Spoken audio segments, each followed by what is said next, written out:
Hello everyone. It has been a week. Let me tell you all about it. So Steve and I are going out to date night tonight, and it's a really special and sweet way to end our week that we had. It's just so many updates I have to give you guys on a little health scare that I had, as well as just things going on in life, a good podcast update. I know that's been needed, and let's just chat. Let's hang out and get ready for date night. Don't get too close. I really want the grays to just have fun, let them pop, and then I'm gonna get those suckers right before my trip so that my hair is thriving on our little vacay. So anyways, I'm literally standing in my tub because that's the best lighting.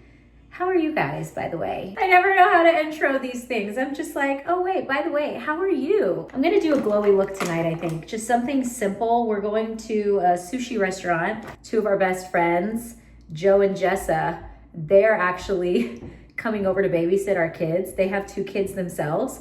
And we were literally hanging out last week and we were all like, why are we paying for babysitters when like once a month, you guys watch our kids and then we'll watch your kids and we can all enjoy a date night. And I thought, oh my gosh, that is one of the perks of moving to Tennessee, has been all of the close, tight-knit community that we have here. And so Joe, who is one of our best friends, John's brother, we also really love Joe. He is actually going to be coming with me alongside the Fun Now podcast adventure as my co-host. No, I'm just kidding. No, he's going to help me produce my episodes and edit them. So yeah, first things first, that podcast. I had some good meetings this week for it. It's been something that I have wanted to launch since last year. I just felt like, in the midst of us realizing we were leaving Austin, I knew I needed to put everything, all the passion projects on hold. Probably this past month and a half is when I've started to get the wheels turning again on it. It's something that you guys are gonna love and enjoy. So it's coming soon. Hi, baby. I just told him about date night. Just standing in the tub. I know, this tub is really becoming my secret spot. This is your spot. This is what life is all about. POV. I also cleaned your whole side of the sink, not because I was being sweet. It was because I realized this background cannot be janky. You had like your caps and you actually had a pile of mail there. Yeah. Okay, by the way, you said we're going where tonight? Is it like a sushi restaurant in Franklin? We're going to Old Cool Sushi. Is it good? Is it like omakase style? It's not going to be like LA, New York, wow sushi, but it's going to be pretty solid. Should we just go to like Shake Shack? No. Oh, okay. I'm just going to be easy. Is it okay that I'm wearing jeans? I think it's cute with like heels, if you know? Really have to, it's like these, I'll show you all my outfit in a little bit. Okay, so podcast is definitely happening, okay? On to the next. Concealer and a little health scare that I had this week. Dun, dun. You know that you can just add a sound effect? Can you do that sound effect for me? I'm one to talk because in all my videos I do my own fart sounds. Why are you so good at those wet farts? Don't answer that. It's like watching SpongeBob and stuff growing up. It's like when they'd squeeze it like toothpaste. You could have been that guy. You can still be that guy. Go take up space, babe, in the sound effects world. Okay, health scare. Let's talk about it. On Monday, I was at the gym, hanging out with 2 of my friends there. We were getting ready to work out. I was just like in the locker room and I told my 2 girlfriends, I was like, you guys, I have this like big chunk of like fat near my armpit, and I showed them and their faces both were like, wait, what is that? It almost confirmed what I have been feeling inside. Was like, this definitely is like, yes, a meaty chunk of fat, but it looks kind of lumpy and a little suspicious. But I've just, for whatever reason, I don't know, out of my own insecurity or just not wanting to like dwell on it, I've avoided it, but it's been there for years. Like since I had probably like teeny, and then it just like grew. So I just thought like, we all have to store our fat somewhere. And they were just like, okay, yeah, you should get that looked at. But like in 2019, I had an incident. Some of you may know because you may be some OGs, but I remember I was doing an episode of the Good Life podcast. This young girl was sharing her like breast cancer journey and how she had found a lump in the shower when she was like 30 years old. That young girl's story inspired me to go next time in the shower, feel around my breast area. And sure enough, that day when I did, I found a huge lump in my left breast. It ended up being a benign tumor, fibroadenoma, I believe it's called, which is very common in women. But leading up to the results of that, I was so traumatized and I got so freaked out that I just was like, I pray to God I never ever have to walk through something like this again. And so I think when I was navigating this armpit situation, my mind really wanted to just like not think about it. But something about like showing my friends in that locker room felt like this deep gut punch, like, you need to go get this looked at. Yes, I'll show you guys in just a second. I'm a little insecure about it, but I will show you guys just so you can see. Maybe it'll raise some awareness. But this was on Monday, so I called later on that afternoon. I was like calling the dermatologist. I didn't even know who to call because I don't have a general doctor here in Tennessee right now. It's kind of a skin thing. Like, let's see if the dermatologist will be able to assess if it is like a non-cancerous lump or something growing from my body. I was literally like freaking out about it the rest of the day on Monday. Do you ever have things like that where you can't help but fixate on something that's causing you a lot of stress and anxiety and you can't stop thinking about it? I remember Stevie after dinner, I hardly ate dinner. And I remember Steve was like, let's just go for a walk. Like, you just need to breathe and calm down. And I was like, you're right. So we went for a walk as a family, and I kid you not, I took like 20 steps outside and I could just feel this heaviness on my chest. It had been building up all day, like the what ifs. You know, Stevie's the best husband ever. He was just like, I just want you to try to get a good night's sleep. You can wake me up at any point in the night if you need me. Like, I am here. And that was really comforting that he said that.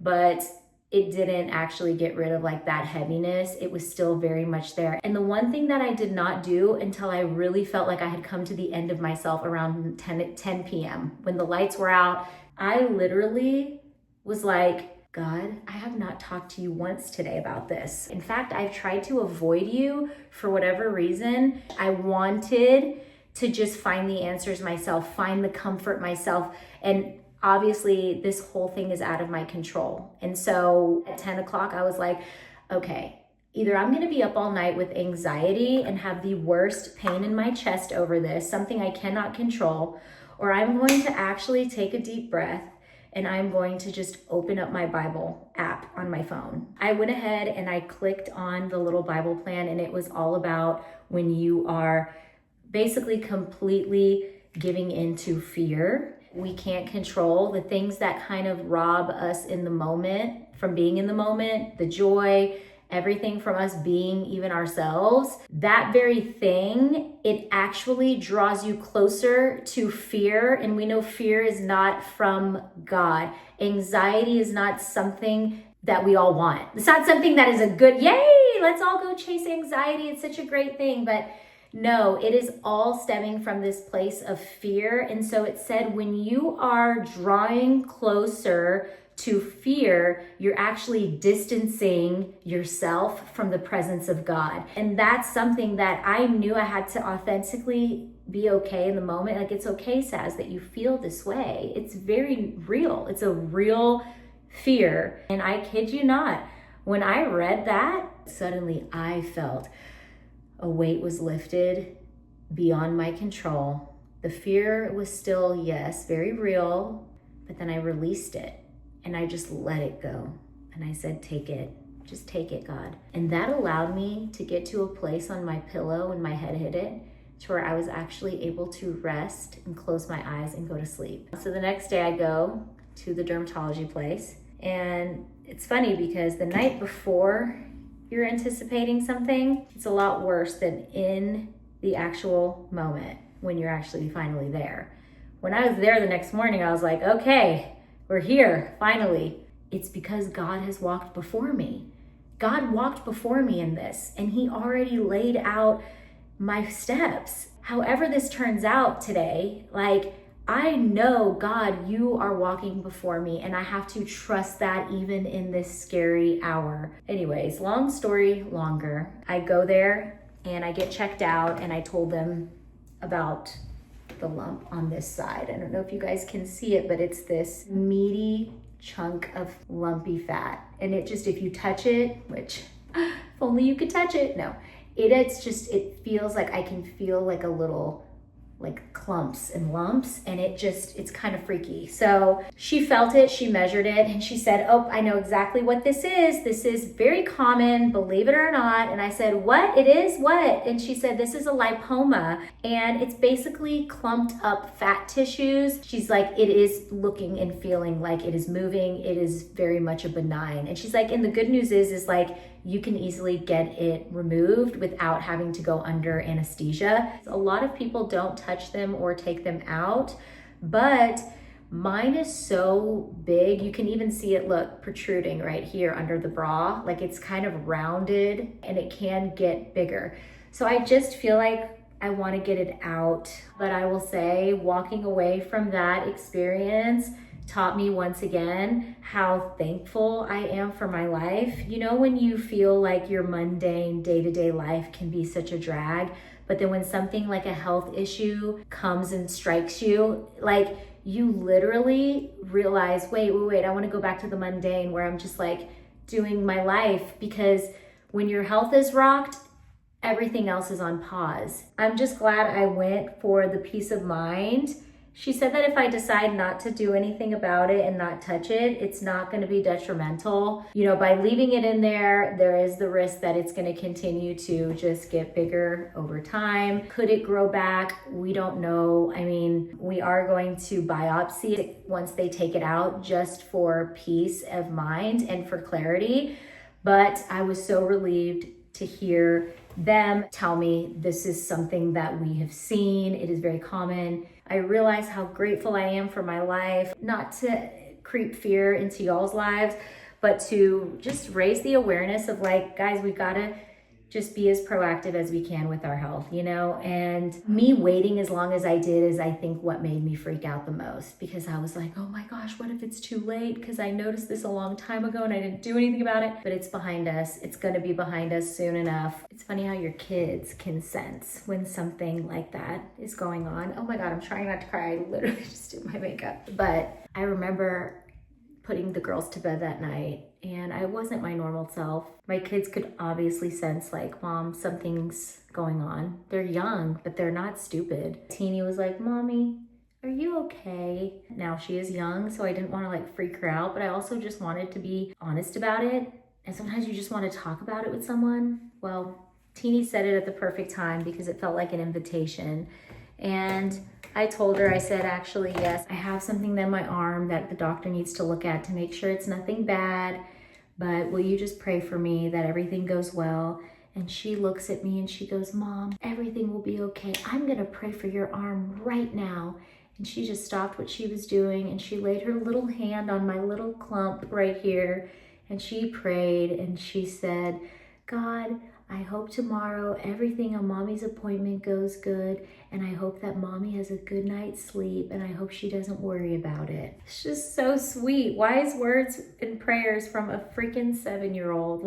And it's just the hardest thing for me about it all was anytime scares or things like that happen in your health, like as a mom, it really hinders you from momming. I went through this tunnel of appreciation for moms who have illnesses or are in the thick of a diagnosis right now, but also continuing to show up for their kids the best that they can. I had to really stop myself from thinking about what if something ever happened to me, you know? And that was something I really had to lay down at the Lord's feet and say, God, I know that you have a plan and a purpose for my life. And I hope and I pray that this thing would not be a thing that would hinder me from that plan and that purpose, God. But ultimately, you are the one who created me and you are in control of my life, my destiny. And God, I just lay it all at your hands and at your feet. Just been going through a lot of different tests and challenges with the Lord, with surrendering specifically.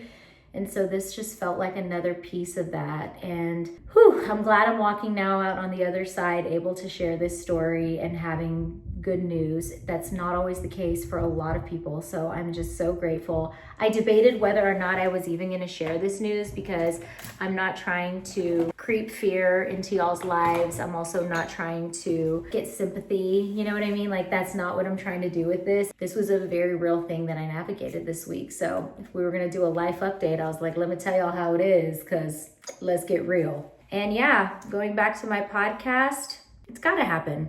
Because clearly I just need a space to chat with you guys about more stuff. We just need to be besties elsewhere. YouTube is amazing, but as you can see, video can kind of distract me. I'll still do these life updates, don't get me wrong, but I feel like the podcast is going to be really fun because it's going to be like I get to sit down in a very controlled environment and just chat. I'm looking forward to that. I know I was chatting a lot in this video. I'm going to link these products and mention them below in my description box. I hope that you guys enjoy the rest of your day, the rest of your week, wherever you're watching this video. And yeah, how does my hair look? That's the question. Let's see if I can show you my outfit real quick before I go. Oh, perfect timing. Can you get my outfit, Steve? All right, how do I Wow. Is that cute? The full bod. And I want to say thank you, Steve, for finding my wallet today. Oh. It was another crazy week, as you know. Your And boy has I lost my wallet. many wallets, and I thought I could help you out. You're the best. Let's go get some sushi. Let's go!